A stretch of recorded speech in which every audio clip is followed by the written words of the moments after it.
Welcome to another deep dive, everyone. Today, we're tackling something really crucial for the future of Africa, climate-smart agriculture. And to help us sort through all this, we'll be looking at a 2023 briefing paper Yeah.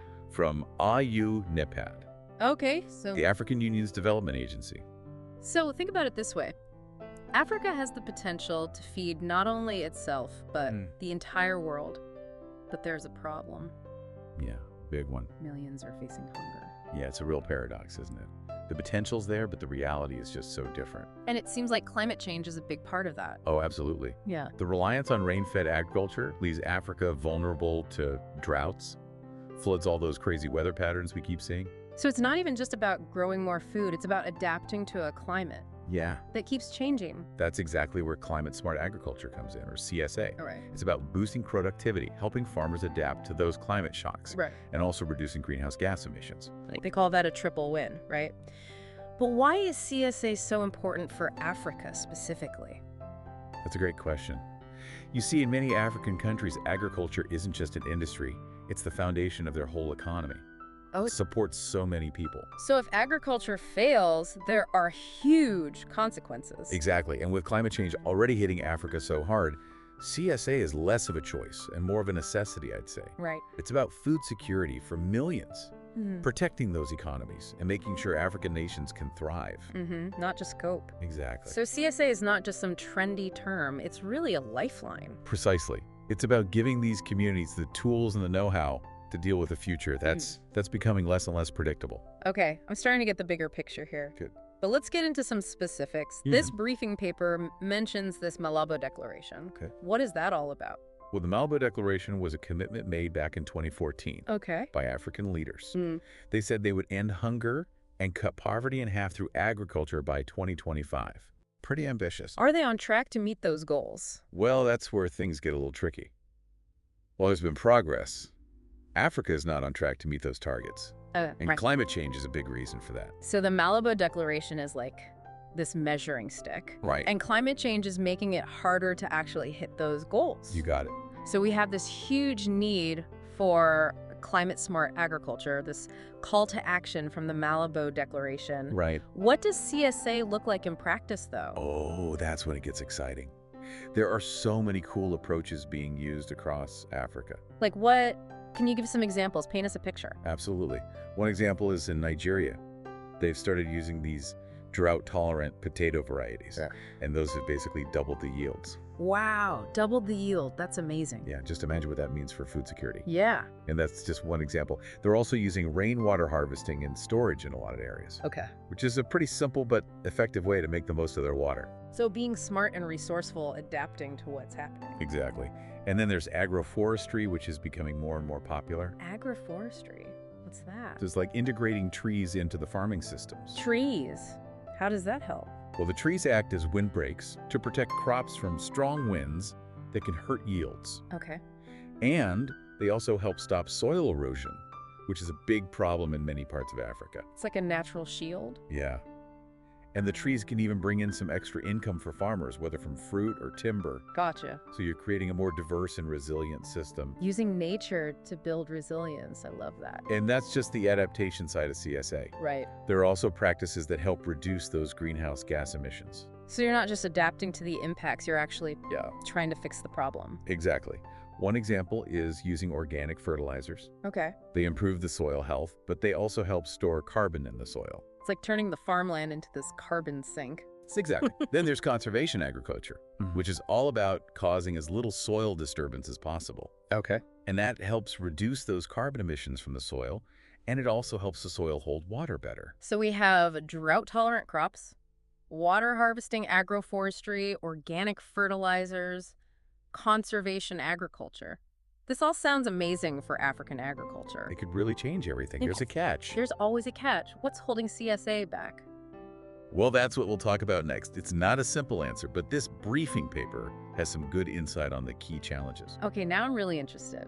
Let's dive into those challenges and see what's standing in the way of this revolution in agriculture. Well, one of the first things is policies that sound great, but they don't always turn into action. Oh, you mean like those policy gaps we always hear about? They affect agriculture too? Unfortunately, yes. Yeah. A lot of countries have these climate-smart ag policies, Right. Yeah. but actually putting them to work, allocating budgets, training people, and all of that, that's where the disconnect is. It's so frustrating. It's like having these plans for a house but never building it. Yeah. Does the paper give any examples of this, like in CSA? They talk about South Africa.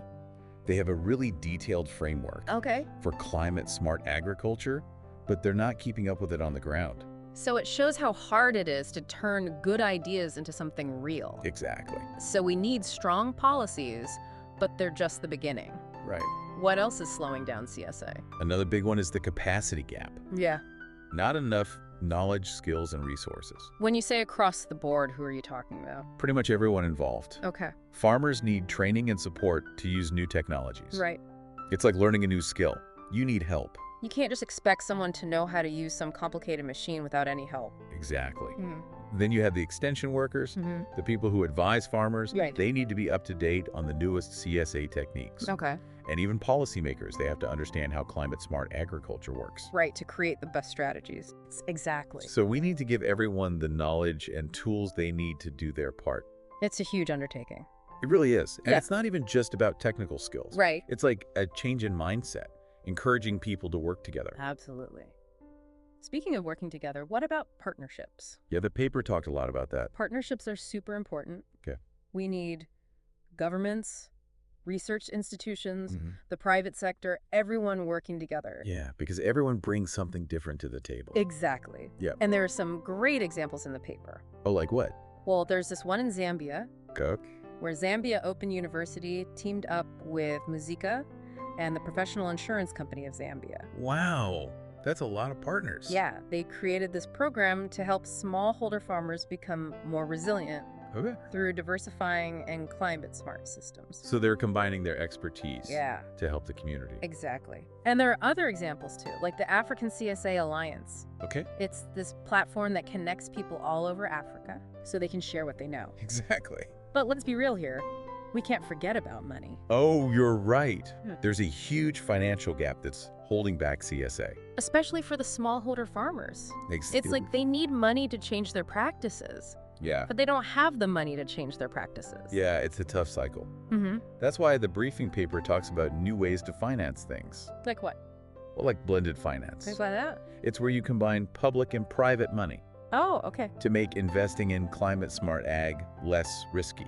So you're bringing in private investment, Yeah, but making sure it gets to the farmers who need it. exactly. What other ideas do they have? Another big one is using climate finance Okay. to encourage climate-smart practices. Okay, so how would that work?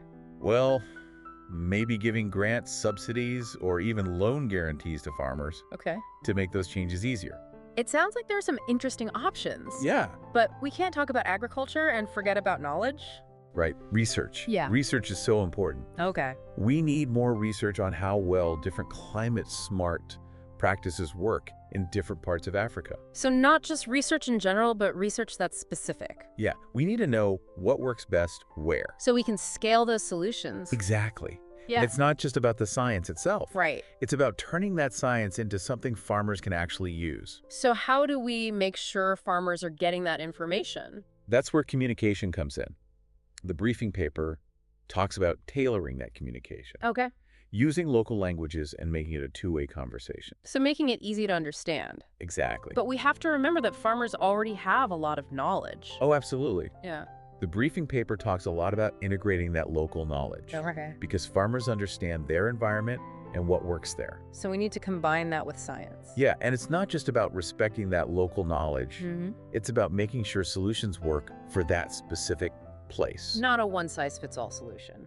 Exactly. Yeah. And that brings us to another point. It's not just about individual practices. Okay. It's about making those solutions easy for farmers to use.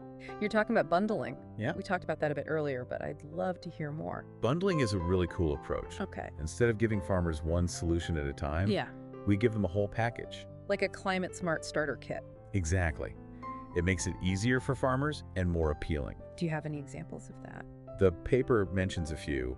In Senegal, Okay. they're bundling better crop varieties and fertilizers with advice based on climate data. That's so smart. It's like having a personal climate advisor. I love it. Any other examples? There's one in Zambia where they bundle climate risk insurance with information, Okay. and they send that information through radio broadcasts. So they can reach people even in remote areas. Exactly. And in Mali, they're combining water harvesting techniques Okay. with crops that can handle stress and climate information through cell phones. So they can get information in real time. Exactly. That's so cool. So bundling is being used in all sorts of creative ways. Yeah. The key is that it's not just about the products. Right. It's about making sure those products work for the farmers. So everyone wins. Exactly. Yeah. And it shows that we need to focus on the people. Mm. The farmers are the ones making this happen. And that brings us back to the people. This paper is full of data and suggestions, Right. but it's really about the human element. Yeah, it's about empowering farmers, Mhm. working together, and remembering that climate-smart ag is more than just adapting to climate change. It's about building a better system. Exactly. It's about making sure Africa can not just survive, but do really well. With that in mind, I think it's time to take a step back and think about what we've learned. Yeah, we've talked about policies, technologies, and financing. Mm-hmm. But what's the message we want people to take away from all of this? Well, for me, it's like realizing that climate-smart agriculture, it's not just about doing certain things or using certain technologies. Right? It's a totally different way of thinking about agriculture in Africa. Yeah. It's about moving away from just taking from the land Yeah. and towards something more sustainable. Yeah, working with nature. Yeah, like realizing that healthy ecosystems, healthy soil, and healthy communities, Mm-hmm. they all depend on each other. Absolutely. And we need to see farmers as more than just people who produce food. Yeah. They're the protectors of the land. The stewards. Yeah. And we need to give them what they need to do that. Yes, but it's not just about farmers, is it? No, this paper shows that we all need to work together to make climate-smart agriculture bigger. Yeah. We need governments to create policies and invest in research, and we need businesses to see that there's money to be made in sustainable ag, and we need organizations to push for change, raise awareness, and connect everyone. It's like a team effort. It is. But I still have this question. If we know what to do, if we have the knowledge and the technology, why is this taking so long? That's the big question, isn't it? And it's not just about agriculture. Right. It's about how hard it is to change things when things are already so complicated. It's about challenging how we've always done things Exactly. and realizing that change takes time and effort. Yeah. And there will be problems along the way, but it's too important to give up. Absolutely. We're talking about a better future for Africa. Right. So what can we do? How can we help make this change happen? Well, first, we need to learn more about these issues and talk about them.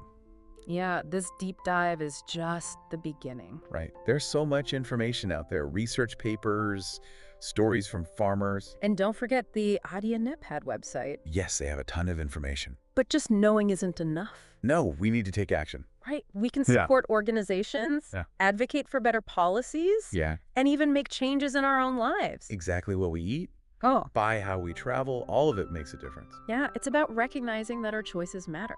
And remember, change starts with us. Don't think that your actions don't matter. Yeah, speak up.